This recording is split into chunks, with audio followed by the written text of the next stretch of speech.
গণতন্ত্র মেনে দেশ চালান, শ্রদ্ধা করব, সংবিধান অমান্য করলে হিমন্তের ঘুম হারাম করে ছাড়ব, হুঙ্কার হাফিজ রশিদের। যত সময় তোমরা মামলায় আইনটা যত সময় আইনের মাধ্যমে দেশটাকে চালাইবার আমরা শ্রদ্ধা করবো, যে আইনের আমরা শ্রদ্ধা করবো, কিন্তু যদি আইনের কন্ডিশনের বাইরে যাও তাহলে তুমি হেমন্ত বিশ্ব শর্মা তোমারও আমি আরাম করে দেবো। কিন্তু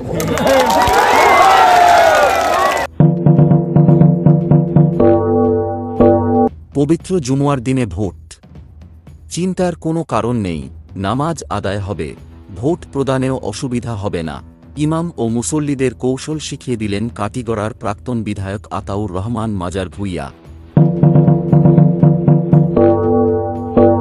দেশের ২৫ জন দুর্নীতিবাজদের ২ নম্বর স্থানে রয়েছে হিমন্তের নাম, বললেন সাংসদ অজিত ভূঁইয়া। ভারতবর্ষে একটা বড় কাগজে ২৫ জন লোকের ২৫ জন লোকের কেলেঙ্কারি লেগেছে, ওখানে ২ নম্বরে আছে আমাদের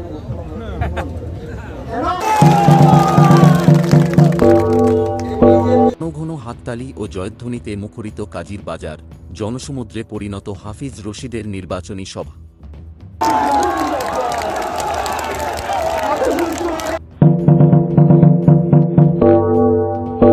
পপুলার নিউজ বাংলায় রশিদ আহমেদের প্রতিবেদন।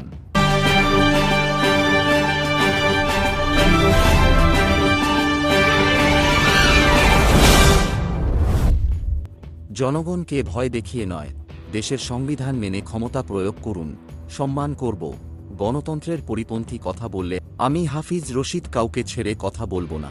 হিমন্ত বিশ্ব শর্মা, তোমার রাতের নিন্দা হারাম করে ছাড়ব। শুক্রবার সন্ধ্যায় রাতাবাড়ির কাজীর বাজারে এক নির্বাচনী জনসভায় হুঙ্কার ছাড়লেন করিমগঞ্জ লোকসভা আসনে কংগ্রেস প্রার্থী হাফিজ রশিদ চৌধুরী। কংগ্রেস নেতা আমিনুর রশিদ চৌধুরীর পৌরোহিত্যে অনুষ্ঠিত নির্বাচনী সভায় হাফিজ রশিদ চৌধুরী বক্তব্য প্রদানকালে জনগণের উদ্দেশ্যে বলেন, এদেশে থাকতে হলে ভয় করলে চলবে না, বরং গণতন্ত্র রক্ষার লড়াই অব্যাহত রাখতে হবে। তিনি রাতাবাড়ির বিধায়ক বিজয় মালাকারের বুলডোজার ভীতির কঠোর সমালোচনা করেন।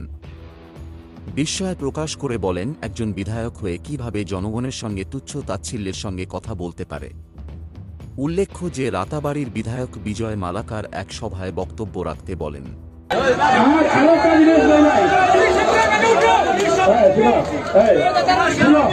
আরেকটা জিনিস স্পষ্ট হয়ে যায়,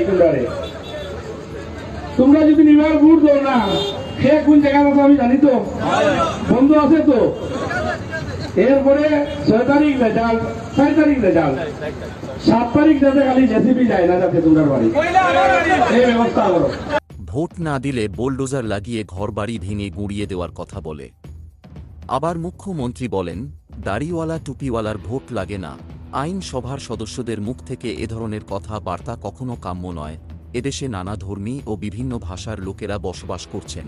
সংবিধান যাদের নিজ নিজ ধর্ম এবং সংস্কৃতি পালনের অধিকার দিয়েছে, এই সংবিধান অমান্য করে কথা বললে ছেড়ে কথা বলবেন না।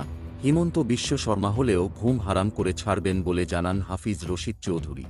তিনি বলেন, আসলে শাসকদল বুঝতে পেরে গেছে তাদের পায়ের তলায় মাটি নেই, তাই নেতারা দিশেহারা হয়ে আবোল তাবোল বকছেন। তিনি বদরুদ্দিন আজমলেরও কঠোর সমালোচনা করে বলেন, এআইইউডিএফ সুপ্রিমো বদরুদ্দিন আজমল সংসদে তেমন উল্লেখযোগ্য কথা বলতে শোনা যায়নি, এমনকি শাসক দলের ভ্রষ্টাচার নীতির প্রতিবাদ করার পর্যন্ত সাহস রাখেন না মৌলানা বদর উদ্দিন আজমল। হাফিজ রশিদ আরও বলেন, আগে চাকুরিজীবীরা ৫০-৬০ হাজার টাকা পেনশন পেতেন, কিন্তু বর্তমানে তা ১৭-১৮ হাজার টাকায় নামিয়ে আনা হয়েছে। চা শ্রমিকরা পাচ্ছেন না তাদের ন্যায্য মজুরি, দ্রব্যমূল্যের আকাশ ছোঁয়া দাম, এর মধ্যে জাতপাত, হিন্দু মুসলিম ইত্যাদি বিভাজন ধরিয়ে ক্ষমতা ধরে রাখার অপচেষ্টা চালাচ্ছে শাসক দল। এমনকি ভোটের সময় মুসলিম বিজেপি ও মুসলিম কংগ্রেসের মধ্যে ঝগড়া বাঁধানোরও ব্লুপ্রিন্ট রচনা করছে বলে ভোটারদের সতর্ক করেন তিনি। বলেন, কোনো ধরনের প্ররোচনার ফাঁদে পা না দিয়ে আগামী ২৬ এপ্রিল হাত উজাড় করে কংগ্রেসের হাতচিহ্নে ভোট প্রদানের জন্য হিন্দু মুসলিম মণিপুরী এবং চা জনগোষ্ঠীর সহ সকল শ্রেণীর ভোটারের প্রতি আহ্বান জানান হাফিজ রশিদ আহমেদ চৌধুরী। রাজ্যসভার সাংসদ তথা প্রবীণ সাংবাদিক অজিত কুমার ভূঁইয়া বক্তব্য প্রদানকালে বলেন, হাফিজ রশিদ চৌধুরী একজন বিদগ্ধ পণ্ডিত এবং আইনজ্ঞ ব্যক্তি। যার আইনি দক্ষতা দেখে রাহুল গান্ধী তার প্রতি মুগ্ধ হয়ে কংগ্রেস থেকে মনোনয়ন প্রদান করেছেন। প্রয়াত কাছাড় কেশরী মঈনুল হক চৌধুরীর পর আর কোনো নেতা বরাকে তেমন কিছু করতে পারেননি। দীর্ঘ ৭০ বছর পর করিমগঞ্জের লোকেরা একজন দক্ষ ও যোগ্য ব্যক্তিত্ব পেয়েছেন, এই সুযোগকে যথাযথভাবে কাজে লাগানোর আহ্বান করেন তিনি।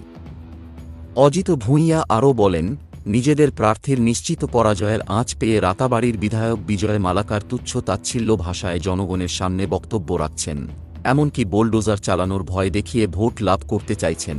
বলেন, বিজেপি একটি ওয়াশিং মেশিন, যত বড় দুর্নীতিবাজ হোক না কেন বিজেপিতে যোগ দিলেই পরিষ্কার হয়ে যান। অজিত পাওয়ার ও হিমন্ত বিশ্ব শর্মার সহ অনেকে বিজেপিতে যোগ দিয়ে পরিষ্কার হয়ে গেছেন। সারা দেশে ২৫ জন টপ দুর্নীতিবাজদের তালিকায় ২ নম্বর স্থানে রয়েছে অসমের মুখ্যমন্ত্রী হিমন্ত বিশ্ব শর্মার নাম। এছাড়া তিনি এআইইউডিএফ সুপ্রিমো বদরুদ্দিন আজমলের কঠোর সমালোচনা করেন। এদিনের নির্বাচনী জনসভায় জনসমুদ্রে রূপ নেয় রাতাবাড়ির কাজীর বাজার। কাটিগড়ার প্রাক্তন বিধায়ক আতাউর রহমান মাঝার ভূঁইয়া বলেন, ২৬ এপ্রিল শুক্রবার মুসলমানদের পবিত্র জুমার দিনে ভোট পর্ব অনুষ্ঠিত হচ্ছে। এদিন ভোট প্রদানে মুসল্লি ভোটারদের চিন্তা করার কোনো কারণ নেই। মাঝার ভূঁইয়া বলেন, তিনি ২টি খুতবা রচনা করেছেন, যা মাত্র ৩ মিনিটে পড়া যায়। ভোটের দিন ওই খুতবা এবং ছোট ছোট সূরা যেমন সূরাতুল কাউসার ও সূরাতুল এখলাস দিয়ে নামাজ পরিচালনার জন্য ইমামদের প্রতি আহ্বান জানান কাটিগড়ার প্রাক্তন বিধায়ক মৌলানা আতাউর রহমান মাঝার ভূঁইয়া। এদিন অন্যান্যদের মধ্যে বক্তব্য রাখেন গৌহাটি হাইকোর্টের সিনিয়র অ্যাডভোকেট গৌতম চৌধুরী এবং আসিমিয়া মাদ্রাসার মুহদ্দিস মৌলানা আবু সুফিয়ান প্রমুখরা। সভায় উপস্থিত বিশিষ্টদের গামছা দিয়ে বরণ করেন কংগ্রেসের স্থানীয় পদাধিকারীরা। রাতাবাড়ি থেকে রশিদ আহমেদের প্রতিবেদন। পরবর্তী আপডেট পেতে চোখ রাখুন পিএনবির পর্দায়।